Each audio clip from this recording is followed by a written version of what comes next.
मुझे आपके अतिरिक्त और किसी को गुरु नहीं बनाना। वर्षों से मेरे मन में यही आकांक्षा रही है कि मेरे जीवन का, मेरे व्यक्तित्व का परिमार्जन आपके हाथों से हो। आप जिस दिशा में ले चलेंगे वही मेरे जीवन की परिणति होगी और उस परिणाम में ही मेरे लिए सौभाग्य छिपा हुआ होगा। इतना कहकर दिमित्री ने फकीर गुरजीएफ की ओर देखा। उसकी दृष्टि में कातरता थी और शब्दों में विनय। फकीर गुरजीएफ दिमित्री के शब्दों को सुनकर मुस्कुराए। उनकी मुस्कुराहट में वातावरण में व्याप्त गंभीरता को शीतल करने का सामर्थ्य भी था और दिमित्री की भावनाओं में उठते उद्दाम को संयत करने की शक्ति भी। साथ ही उस स्मित को कुछ रहस्यमय भी कहा जा सकता था, क्योंकि ऐसा प्रतीत हुआ कि जैसे गुरजीएफ दिमित्री को कुछ कहते कहते रुक गए हों और शब्दों का स्थान उस मुस्कुराहट ने ले लिया हो। गुरजीएफ ने काकेशस क्षेत्र को अपनी तपस्थली व कार्यस्थली दोनों ही बनाया था। किसी को नहीं पता था कि उनकी साधना कहाँ व्यतीत हुई, पर उनकी दी गई शिक्षाओं में बार बार उपनिषदों की उक्तियों का आना, वेद सूक्तों का स्थान पाना एवं गीता के श्लोकों का उद्धरण रूप में आ जाना इस ओर इंगित करता था कि भले ही गुरजीएफ बाल्कन क्षेत्र से संबंध रखते हों, परंतु उनकी साधना स्थली संभवतः भारत भूमि ही रही हो। तब साधना व अध्यात्म के चिंतन को उलटबाजियों की तरह कह देना गुरजीएफ के स्वभाव में था। उनका शरीर मध्यम कद काठी का था, परंतु मुखमंडल सदैव ध्यान की ऊर्जा से उद्दीप्त रहता। ऑस्पेंस्की जैसे प्रसिद्ध गणितज्ञ उनके शिष्यों में से एक थे। गुरजीएफ की शिक्षा देने का तरीका अत्यंत अनूठा था। हर शिष्य को उसके प्रारब्ध, प्रवृत्ति व प्रकृति के अनुरूप दिशा देना उनकी अद्भुत शिक्षा प्रणाली का एक अंग कहा जा सकता था। उनके विषय में प्रसिद्ध था कि वे किसी को सहजता से शिष्य नहीं बनाते। दिमित्री भी विगत 1 वर्ष से गुरजीएफ के आश्रम के बाहर आकर नित्य प्रति बैठ रहा था। आश्रम वासियों के पूछने पर वह एक ही उत्तर देता कि उसे गुरजीएफ का शिष्य बनना है। लगभग सभी आश्रम वासियों ने उसकी यह गुहार समय दर समय गुरजीएफ तक पहुंचाई भी। अंततः आज फकीर गुरजीएफ ने दिमित्री को अपने पास बुलाया और उससे उसके मनोभावों को व्यक्त करने को कहा। प्रत्युत्तर में दिमित्री ने अपना निवेदन उसके सम्मुख रखा। दिमित्री के निवेदन के उत्तर में गुरजीएफ बोले, दिमित्री मात्र शिष्य बनना जीवन के परिमार्जन के लिए आवश्यक नहीं। शिष्यत्व पात्रता से परिभाषित होता है और यह कुछ ऐसी विलक्षण घटना है कि रोज रोज नहीं घटती। यदि तुम्हारे अंदर पात्रता आएगी तो वह सच्चे मार्गदर्शक को, तुम्हारे गुरु को तुम तक स्वयं खींच लाएगी। उसके लिए जिद या हठ की आवश्यकता नहीं पड़ती। दिमित्री के मन में अभी भी वही आकांक्षा थी कि गुरजीएफ उसके गुरु बने। उसने गुरजीएफ के शब्दों को सुना भी, पर उसका मन उन शब्दों को गुन न सका। उसने अपनी प्रार्थना पुनः उनके सम्मुख दोहराई।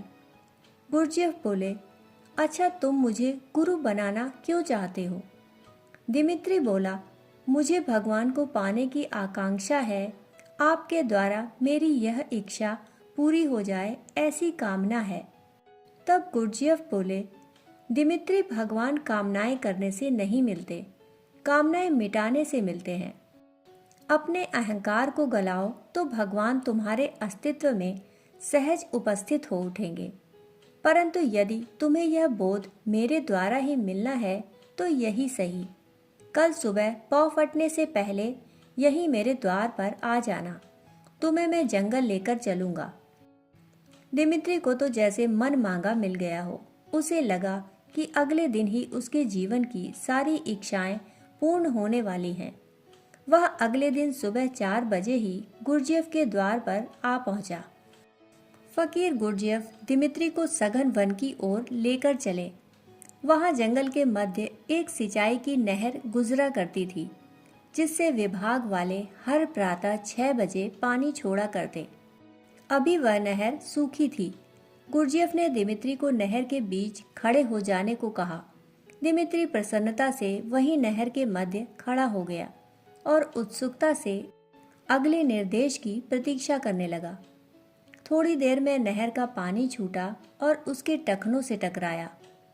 उसने उत्सुकता भरी दृष्टि से फकीर गुरजेफ की ओर देखा, परंतु वे तो जैसे ध्यान में बैठ गए थे। दिमित्री वहीं खड़ा रहा। थोड़ी देर में पानी बढ़ते बढ़ते उसके घुटनों तक आया। इस बार दिमित्री ने गुरजेफ को आवाज देकर पूछा, मुझे यहाँ कब तक खड़े रहना है? गुरजेफ बोले, दिमित्री, तुम 1 वर्ष तक मेरे द्वार पर आते रहे, कुछ मिनट और खड़े रहने में क्या दिक्कत है? दिमित्री शांत हो गया, पर उसका मन अब घबराने लगा था। पानी अब धीरे धीरे बढ़ते बढ़ते उसकी छाती तक आ पहुंचा।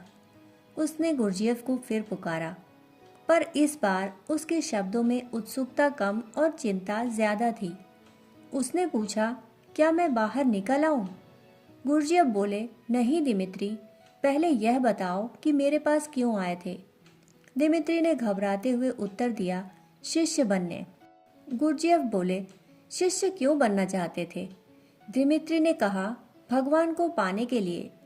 तब गुरजेफ बोले, तो दिमित्री, तुम बिल्कुल सही जगह खड़े हो, भगवान यहीं आने वाले हैं। दिमित्री कुछ उत्तर देता, इससे पहले पानी उसकी नाक तक आ पहुंचा था। इस बार उसने गुरजेफ से कोई प्रश्न नहीं किया और सब छोड़कर किनारे की ओर तैरने का प्रयास करने लगा। उसे लगा कि गुरजेफ उसे बाहर निकालेंगे, पर हुआ उल्टा। गुरजेफ तो उल्टा उसे डुबाने का प्रयास करने लगे।